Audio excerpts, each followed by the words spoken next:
Okay, let's start here. So recently just ran a game for a group of my coworkers that I had met and got to know over the pretty recent time. Hi, Pancho. Hello. Pancho's going to join us at my new job, and I got a group together, and we had decided to play D&D, and we had found a place to play in a time, and I was very excited.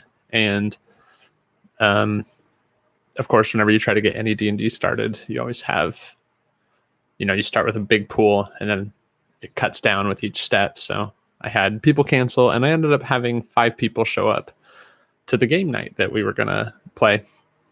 So I was really excited. I had to ride my bike because I live a distance away from Portland, so I had to ride my bike and take the train. But I was just so excited to play D&D in person because it's been over a year since I have. And I was just really looking forward to it. And we got there, we had some snacks and we were getting ready, getting all settled in. And then finally it was time to start. And I'm running Lost Mine with them, at least just for an introduction into the game. And I wanted to play out a role-playing social situation before I got into really like combat and everything. So I had to meet Gundren Rockseeker, a dwarf who's trying to conscript them in helping find this lost mine that he supposedly has found. And I had him come in, and he walks in, and I had all the adventuring party sitting at one table, and he comes in and he slams down like a jewel and is like, all right, are you ready to... I can't remember even what accent they used, but it was like this thick Cockney one. And I had like all this stuff prepared, and I was like, all right, who's ready to get this big score? The one that's going to like be the score to end all scores. And I had him slam this big jewel down on the table. And one of the people chose to play a wizard. And they were like, I cast sleep on the dwarf, and I take the jewel and I run away. And luckily Gundren doesn't walk in alone. He comes in with like a bodyguard of sorts. But right when that happened, I was like, oh man, I guess we're here to play. Like, this is it. We're going to do D&D now. And so I had Gundren fall asleep. And from there, the game just was all over the place. I was playing with 5 new people, and so none of them knew the rules. We were trying to figure out, of course, which dice is which. What the thing that I always forget when teaching new people is they don't understand what the phrase do an ability check is. Like, make an investigation check, make a perception check, give me a insight check.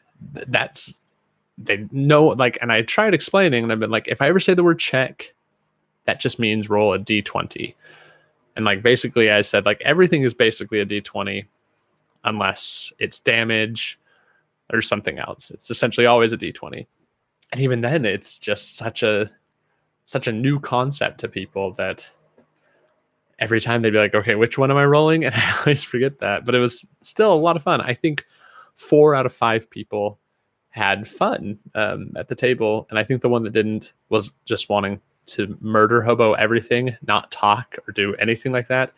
And they did do a decent amount of killing. I tried to get her...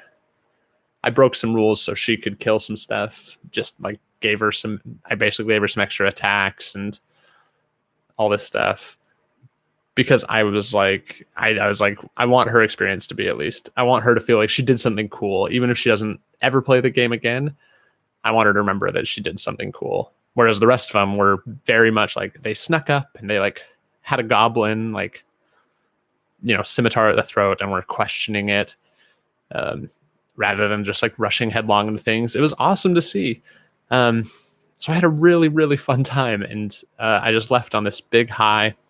And I had to drive back, or ride my bike and take the bus back to where I live out of Portland. But the buses stop at like 10 o'clock. And I got out of there at 10:30. So I ended up having to bike a lot further than I thought. and it was very dark and it was very late, and I have an electric bike, but it was low on battery um, from my initial ride. So I was trying to conserve my battery, and I was going in a lower gear, so it was taking longer. And I finally, I'd been riding for probably 45 minutes to an hour, and I heard something go into my wheel. And I heard my wheel, something like making a noise whenever it would go around. And I was just like, oh no, I bet that's a puncture, but it wasn't going flat.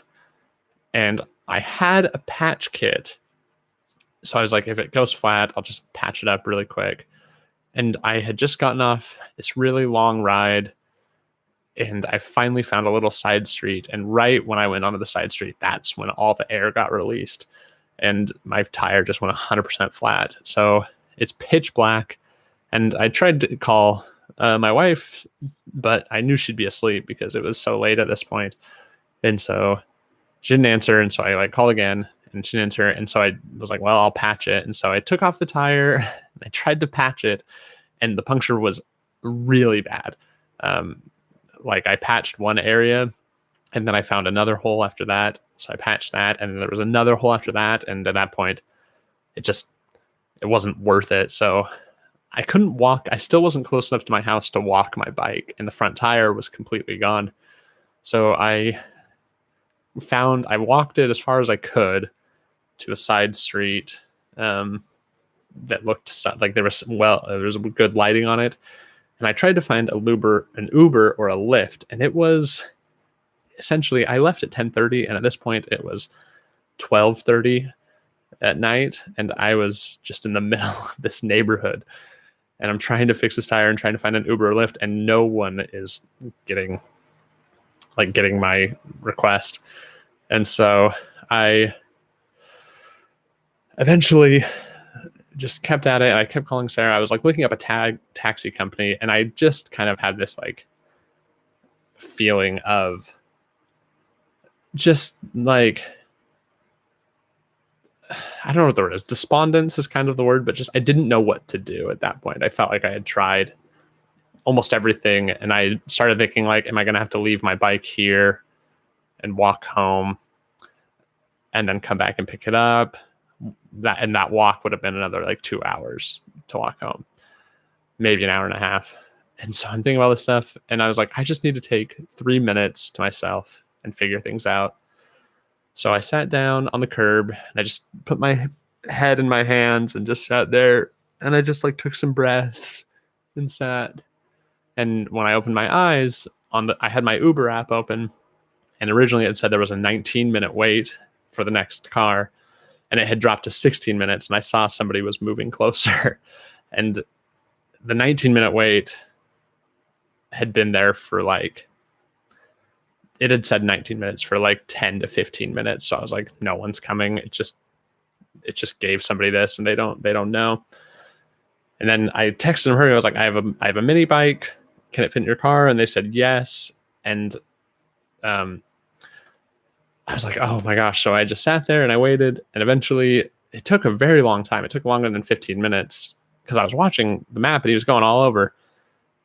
And eventually he came and pulled up, and he was like, hey, are you the one with the bike? You need the pickup? And I was like, yes, thank you so much. And I put it in the back and got everything all settled. And he was like, yeah, one of the roads was closed, so I couldn't go the way it was telling me to, and I had to find a different way here. And so we both had just had this monster night. It was, at this point, it was 1 a.m, 1:30 in the morning, I guess. And we just had a monster night, and he was like, how are you doing? I was like, I'm not doing well right now. I had a lot of fun, but these past 3 hours have just been some very hard times for me. And then he sympathized, and he was like, yeah, you know what? And he said this, and I hate when people say this, but the way he said it really hit home. He was like, well, at least it wasn't raining. And I thought yeah, at least it wasn't raining, because that would have been, I would have just given up if it was raining. I would have had to find some sort of shelter in trees, and it would have added a whole nother layer of desperation to all of this. And then I asked him how he was doing, and he ended up talking for like the whole ride home. And he was just talking about like how he had some hard customers, and we kind of had this like connection over just having a hard night essentially.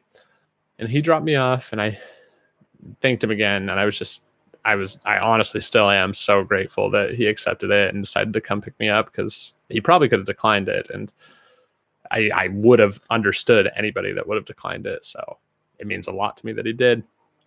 And I like got out of the car, and I walked in I like got my backpack and I got my bike out, and I looked and I was like, oh, I left my helmet back at the spot that I was. And I don't know if he heard me. I kind of mumbled it, and then because I didn't want to go back to get it, and I was like, oh well, whatever, it's gone. I'll get a new helmet. Whatever. I'm over it at this point, essentially. And I guess what happened, because I went to sleep and I slept. I got home and I tried to get ready for bed and was just exhausted. It was like 2:00, and I got into bed and talked with my wife a little bit, and because she had finally, like, she had woken up when I had called like for the 4th time. And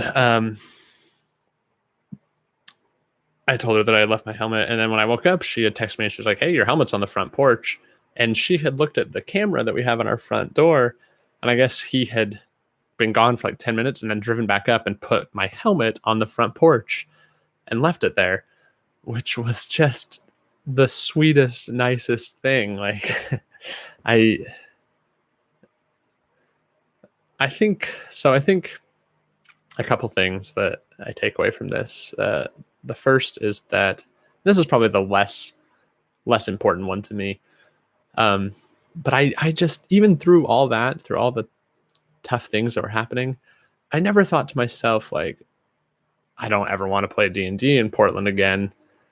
My thought was more, well, next time I'll just have to do things different. Because usually when something like that happens, I don't know why, but I take it as like a sign that I shouldn't be doing it. Like, if it's going to be this hard every time, there's no point. It's useless.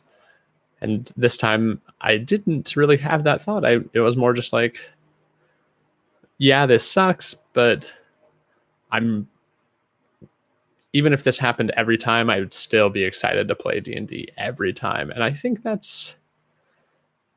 haven't really felt that way about many hobbies in my life. Maybe hockey is the only one that comes somewhat close to that.